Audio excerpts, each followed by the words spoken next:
Welcome to the Rise to Intimacy podcast. I'm your host, Valerie McDonald, and for over a decade, I've worked as a sex and couples therapist because intimacy used to feel really overwhelming for me. I felt a lot of pressure to perform, I was disconnected from my body, and I often felt like desire was out of reach for me. But through my own trauma work, I stopped checking out of my body and started feeling connected to it again. I learned what it's like to experience intimacy without fear, without shutting down, and without numbing out. Now I'm on a mission to help you do the same thing. This podcast exists because trauma doesn't get the last word. You can learn how to calm your body, change the story you've been carrying, and rebuild real connection. First with yourself and then with the people you love. Let's begin. Today we're diving into a dynamic I see often in my practice, which is sexual desire and the people pleaser. So if you've ever felt like sex is just another chore, or if you can go long periods without thinking about sex unless your partner initiates, or if receiving pleasure feels uncomfortable or unfamiliar, if saying no feels harder than saying yes, then this episode is for you. And I want to start by saying people-pleasing isn't a character flaw. It's a survival strategy. So today we're going to talk about how people-pleasing begins, how it impacts sexual desire, and some steps you can take to change this pattern of behavior. People-pleasers don't just wake up at age 30, 40, or 50 suddenly struggling with desire. The dynamic usually begins in childhood, and the most common pathways I see are people-pleasing to earn love or attention, people-pleasing to avoid conflict, and people-pleasing because you receive praise. If you are someone who engages in people-pleasing behavior to earn love or attention, this is where you are maybe the compliant child, the helper, or the one who didn't cause problems. Because you learned love comes when I make other people's lives easier. So your worth was conditional. And if your needs were too big or too frequent, attention went away. Whereas people-pleasing to avoid conflict, this occurs because some of us grew up in homes where tensions were high. There were consistently raised voices or maybe even emotional volatility. There might have been unpredictable reactions due to substance abuse or someone's unchecked mental health. So then you become the peacemaker. You learn if I keep quiet, if I'm cooperative, everything stays calm, everybody gets along, and I stay safe. And then there's people-pleasing because you receive praise. So girls often get praise for being nurturing and selfless and agreeable, whereas boys get praise for not needing anything at all. Either way, needing less made you a good kid. But when you become an adult, of course you struggle to notice what you want, what you're feeling, or even what brings you pleasure and happiness, because you're always tuned in to what everybody else wants, because that's how you get attention and love. So let's talk about the part that typically brings people pleasers into sex therapy. Sex starts to feel like work or a chore. In other words, like another thing we're just adding to the to-do list, or like one more place where you're meeting a need instead of experiencing something that you want. These clients often tell me, if my partner didn't want sex, I'd probably never initiate. And I don't know what I even want or like during sex. I never really think about it except for when I notice my partner wants it. Or it feels easier to just push through sex than deal with letting my partner down again. And sometimes even I flinch when my partner touches me, but I don't know why.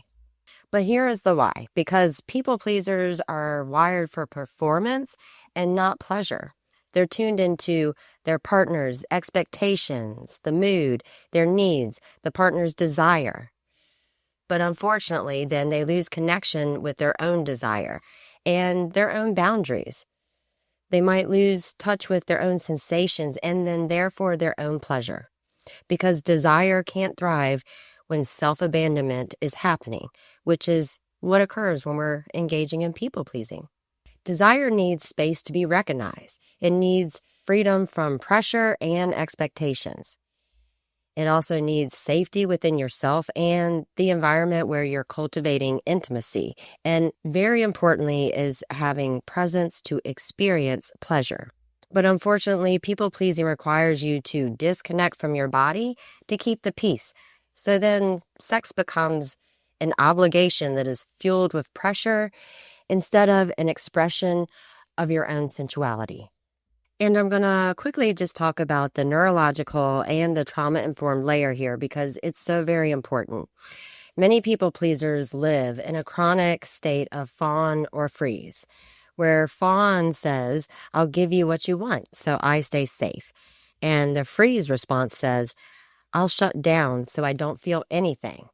But neither of those states support a feeling of curiosity or eroticism or freedom of expression, or even arousal.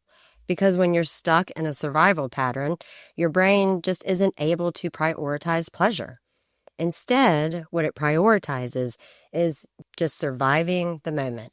So when people pleasers say, I have no desire, what they often mean is, I have no capacity or I don't have the space for desire because my nervous system is so used to abandoning myself. But luckily, we can work with that. Let's shift into the relational dynamic because people pleasers rarely struggle alone. Their partner may be feeling unwanted, rejected, confused, insecure, or unsure how to help. And then that creates the pursuer-withdrawer cycle. It's a difficult word with this Southern accent, y'all. But that pursuer-withdrawal cycle around sex. And this looks like the partner of the people pleaser pursuing them more because they feel disconnected. But then the people pleaser is withdrawing more because they feel pressured or depleted. So in this case, low sexual desire isn't a character flaw.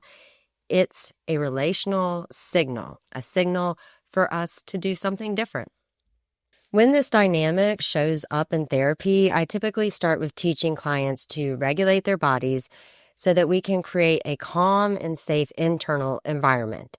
And then we're able to build the capacity to be present in our body and therefore end the cycle of self-abandonment.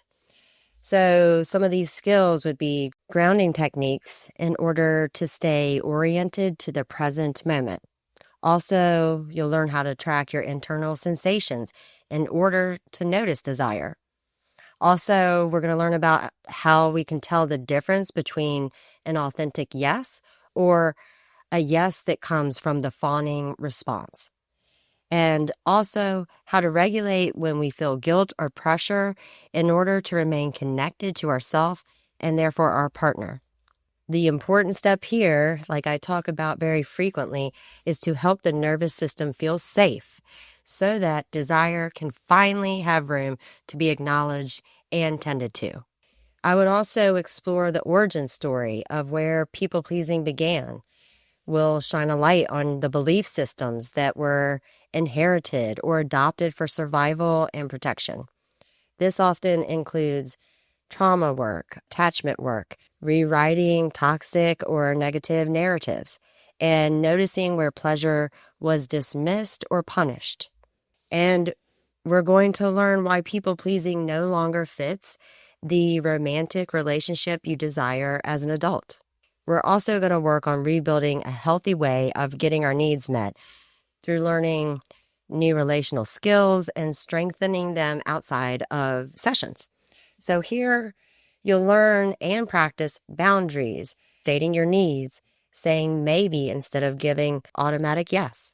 Also slowing down to notice what you're feeling before you respond, and receiving without apologizing. Because here we are going to strengthen the muscle of self-connection because desire grows from knowing yourself and not suppressing yourself. And then we'll do some empowerment work because this is where pleasure becomes possible again. So we'll work on guided self-exploration, mindful touch, deep breathing, an exercise called sensate focus, Also, communication tools with your partner. So then our partner can learn to stop unintentionally pressuring us for sex, or we learn how to create a safe and mutually consensual sexual space with our partner. We'll also learn how to support instead of pursue our partner's emerging autonomy. This is something brand new they're learning.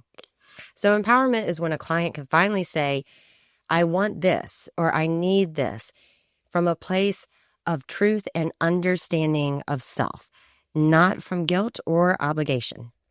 So the most important thing I want people pleasers to take away from this is that your desire really may not be low, but your permission to feel desire is low. But there is absolutely nothing wrong with you. You are unlearning decades of self-abandonment, and that is powerful work. Desire won't resurface through obligation or pressure. It will return when you reconnect with your own inner world and gain a better understanding of yourself. When we do this, then we open up the space to learn in an excited way what our desires are, how to receive things, and how to give them, but not, again, out of obligation. So some practical steps you can start taking today, if you are someone who is a people pleaser, is ask yourself once a day, what do I want right now? Not, what should I want? Or what does my partner want? But really, what do I want right now? You can also practice receiving small things without apologizing. So let somebody compliment you and let somebody help you. Because again, receiving is a muscle that must be exercised consistently. Try to notice your automatic yes. So when you very quickly and therefore automatically are giving a yes to anything, see if you're able to take a pause and notice where in your body you are feeling anything. There might be tension. You might even feel numb. And if that's the case, that is your fawning response. And we want to pause and try to tune into ourselves and say, what do I truly want to say yes to? And what are things I'm only saying yes to because I have been engaging in this behavior for so long out of avoiding conflict, receiving praise, or that's how I received love and affection. You can also build micro moments of pleasure. These are very simple things that just bring you pleasure, like a warm, long shower, or maybe getting a massage, listening to some music, hey, maybe listening to a podcast. But little acts of consistent pleasure grow your capacity to receive more pleasure. And finally, you can also challenge the guilt that you're feeling. Guilt doesn't mean that you're wrong. It means you're doing something new that just currently feels uncomfortable. So let's challenge that. Okay, I really appreciate everybody for joining me in this conversation.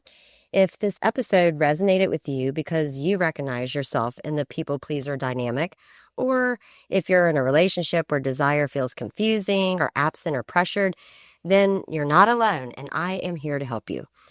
If you want more support, head over to my website, risetointimacy.com, and book a consultation with me, or check out my offerings underneath the Courses tab. Thanks for listening to the Rise to Intimacy podcast. If today's episode resonated with you, know that healing is possible and you don't have to do it alone. If you're enjoying the show, please leave a rating and review for us at ratethispodcast.com/rise. It really helps others find us, and I'm so grateful for all your support. You can learn more about my coaching packages for individuals and couples at risetointimacy.com. And remember, sex therapy isn't for people who are broken. It's for people brave enough to look beneath the surface.